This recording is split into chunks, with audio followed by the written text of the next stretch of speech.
Hey everyone, welcome back to my channel. I'm going to be doing the mid-year book freakout tag because it's the end of June. It's the perfect time to do it. This is one of the very few tag videos that I still consistently do every year. And I feel like I've gone through like ups and downs with the reading. By the way, Norman is in the vicinity in case you were curious what the click-clacking and jingling is. It's a little fat sausage walking around in the video. So he says hello, and he will be appearing in the bottom of the frame probably the entire time because I have him in here with me. I've had a fairly like up and down reading year. I've had like serious slumpy months and then I've had astronomically good reading months, so I feel like I have averaged out by the midpoint of the year, so I will leave the tag linked down below. Same questions every year. My reading taste has drastically changed over the years and I like looking back on these to see what I talked about each year. This year appears to be like the dark romance and some fantasy and nonfiction year for me. That's just where I'm hovering. So, question number 1 is best book you've read so far. And this, I am very fortunate to say, is an arc of a book that's not out yet, so this will likely be appearing on a lot of other people's mid-year book freakout tag, but for the, like, anticipated books. And that is Babel by R.F. Kuang. I was so freaking lucky to be able to read an arc of it, and it's just as devastating as you think it's gonna be.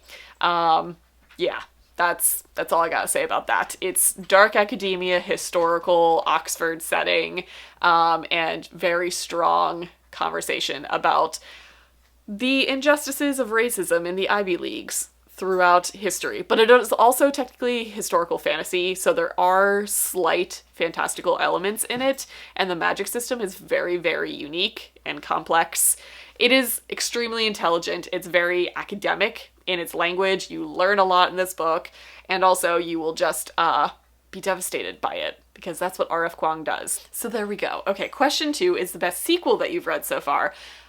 I've got a few. I always have multiple books per answer, so bear with me for a majority of tag videos. Okay, so I've got a few. The first one that came to mind, this isn't necessarily a sequel, it's a continuation of the Simple Wild series, but it kind of is the start of a new part of it. So the Simple Wild duet is pretty much complete. This is a continuation in the same town, in the same world, but we're following different characters, and I loved this book so much. This book speaks to like the small town Alaska romance vibe that is a Simple Wild, but it also is following a veterinarian, so it has all of like the animal vibes that I also loved seeing in books, and it was done so well. I loved it so much. So this is kind of like the Simple Wild book 3/4 because there's a novella that is in the middle of all of them. So I loved that. Next is a series of standalones that are all kind of in the same world. Again, Twisted Hate by Anna Huang. This is book 3 of her Twisted series. Just as good as the first 2. Her books just perpetually get better and better, and I loved it. Josh Chen can get it. And then the third favorite is Save Me by Ashley Ann Rostek. This is the sequel to Find Me. This is one of the most like underhyped reverse harem series that I am just obsessed with, and book 3 comes out later this year and I am so ready. I'm so excited for it. So those are my 3 favorite sequels that I've read so far. Okie dokie. Question 3 is a new release you want to read but haven't gotten to yet. This one came out in June. Still haven't read it yet because I'm scared to, because I feel like it's gonna be rough. So this one, and also the Guild series by Tate James, because it's her newest series, and book 3 finally came out, and I believe it's the conclusion. I think it's only a trilogy, but you don't read Tate James until the series is complete. That's my biggest piece of advice. So I was waiting for book 3 to come out. So Honey Trap, Dead Drop, Drop Dead, Dead Drop, I don't know, and Kill Order. Kill Order just came out. So those 3, yeah.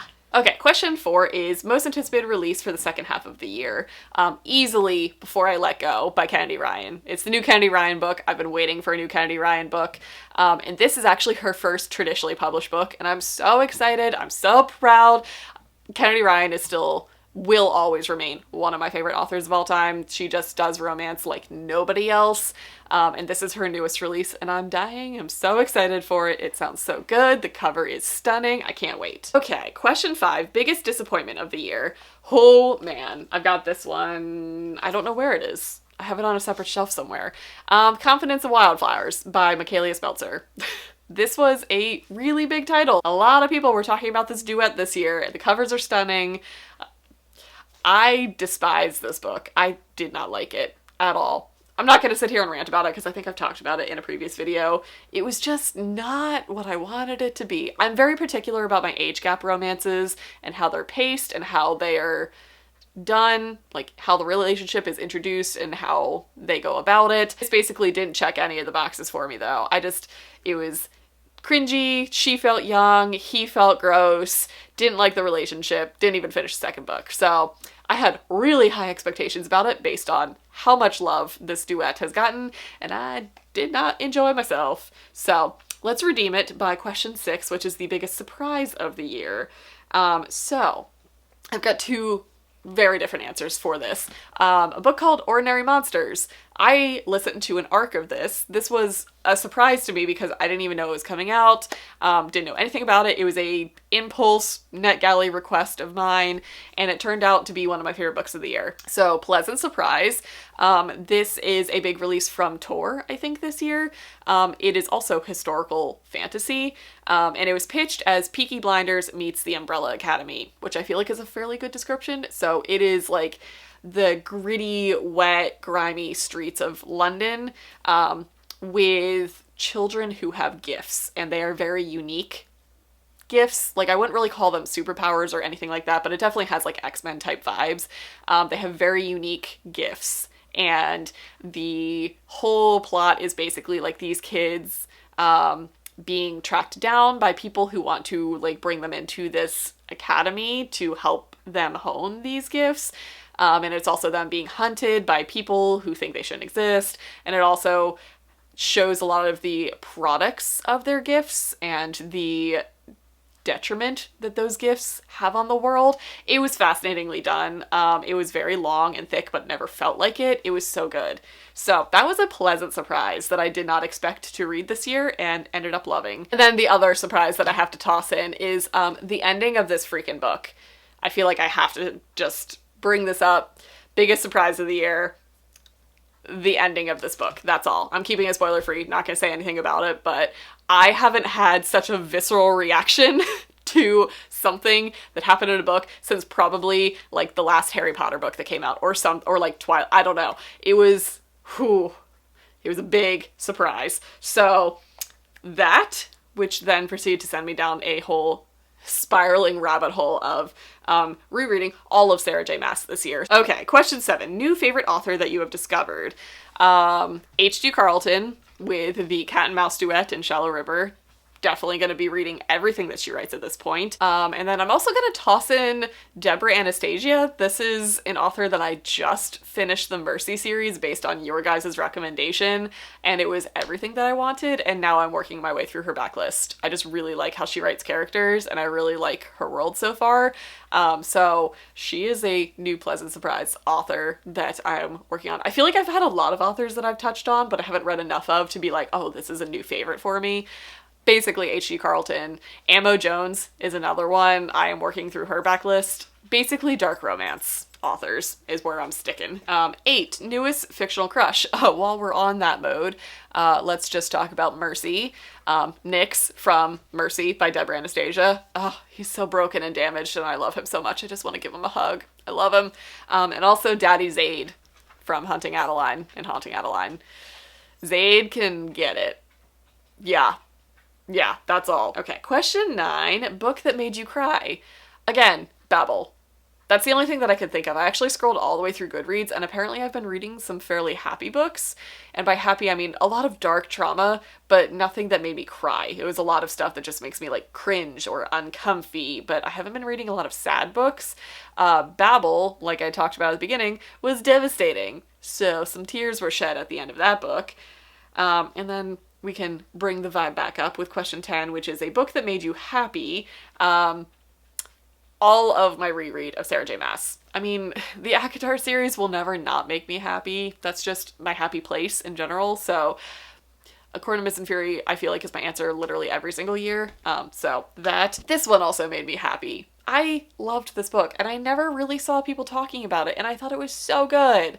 It just made me feel good reading it. So this one, we'll bring that one back up. Okay, question 11. Most beautiful book that you have bought/received.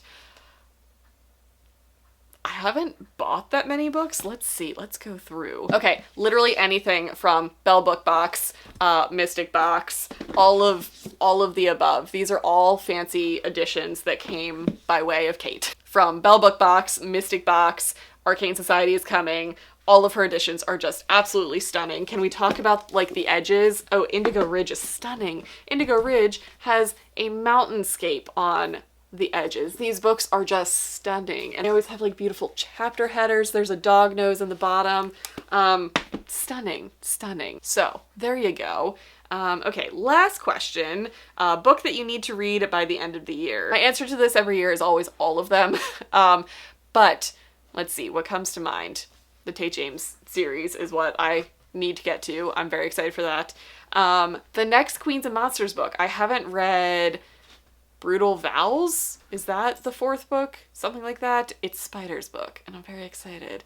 And that came out like a month or 2 ago, and I still haven't read it. I don't know why. That's one of my favorite series by J.T. Gessinger. The Queens and Monsters series, Ruthless Creatures, Carnal Urges, Savage Hearts, Brutal Vows. Yeah, it is Brutal Vows. So book 4, I need to read that by the end of the year also, because I just want to. So that is it for the mid-year book freakout tag. I don't think I freaked out that bad. I feel like I'm pretty good and on par with what I want to read each year. Those are all of my answers. If you guys do this tag, let me know down in the comments so that I can go watch it. I like watching all of these every year. So that's gonna be it. Hope you guys enjoyed it, and I'll see you guys in my next video.